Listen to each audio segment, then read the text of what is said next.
How's it going, everyone? Welcome into today's video. Today we're looking at Dawn of Man, a city builder based in prehistoric human times.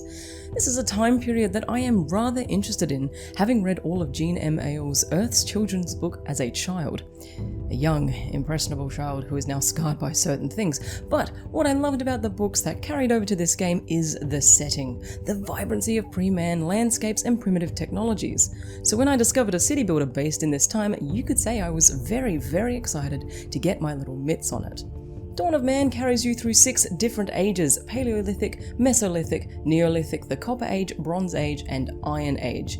Each different age has researchable technology specific to that era, and with the beautiful graphics and visuals, definitely drives you to build and create a prehistoric settlement that expands beyond the reaches of the valley you start in. To begin your settlement, you want to pop down a couple of simple gather areas. Sticks are your basic crafting material, and you'll need them for drying racks and storage huts, so let the kiddos get collecting them straight away. Unlike a lot of other city builders, you can actually utilize the children in this game, so absolutely get them working right off the bat. Fish are a low-risk food source. Get that fishing area down and a source of food coming on in. I really like the gather system in this game. It's easy to revise and modify the flags to have more or less people working in that space. Getting your storage sorted and your skins drying will be your first priority, beyond making sure that your villagers are housed. Later you can expand with crafting huts, tanneries, stables, and defences, each of which look pretty awesome with this chosen art style.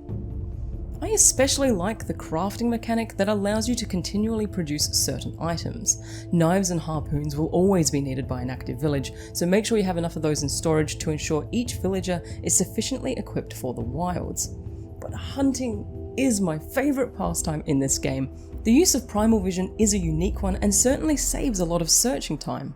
Primal Vision highlights the animals in your area as well as their perceived danger level, alongside berries, fruits, and collectible materials on the landscape.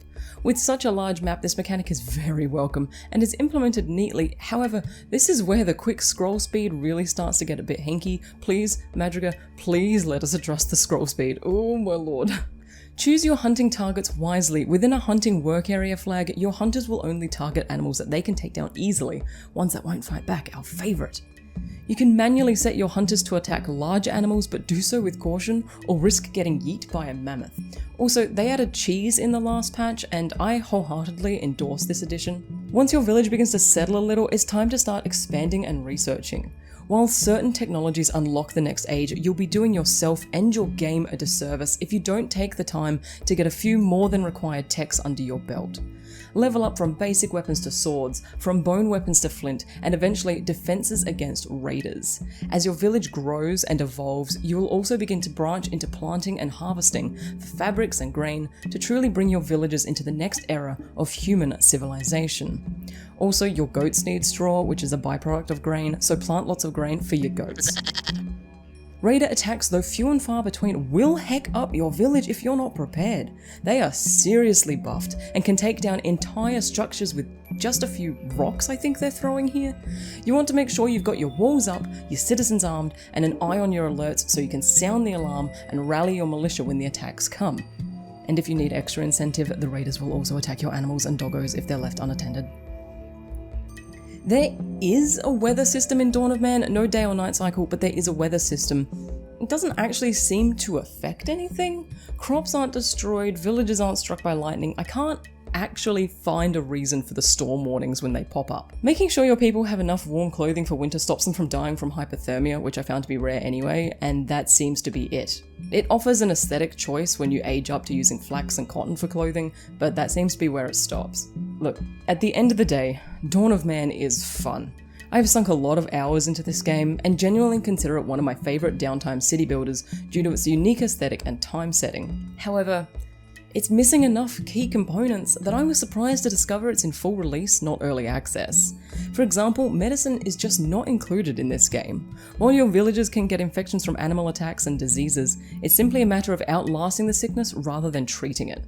It'd be great to see some herbal remedies included in this game, or even just an overall health goal for the settlement.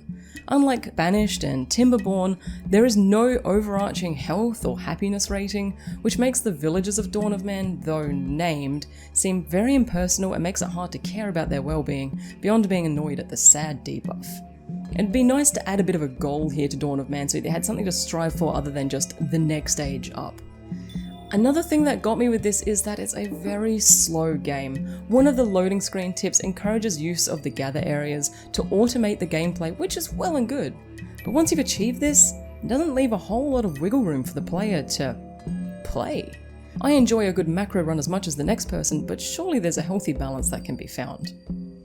I'll leave this on a positive note though. The game art is stunning. One of the reasons I kept playing, kept aging up, kept researching and exploring was the game visuals. The buildings, animals, landscape and the soundtrack all tie together to make a very calming, peaceful time sink that I still enjoy spending time in. This game achieves what it set out to do. It is a unique city builder based in a period of history that I adore.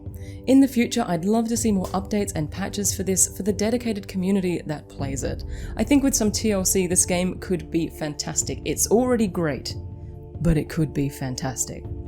Thank you guys so much for watching another video. I have a Timberborn video out as well, and we're working on Banished for next week, so feel free to pop back in then. Otherwise, feel free to come over and say hi, twitch.tv/ReneeSky. I play a lot of these on stream, and if you'd like to hang out, maybe have a beaver named after you, or maybe an unfortunate villager in Banished, who knows, come over and say hi, drop us a follow, and I'll see you then. Thank you so much for watching, and as always, happy creating.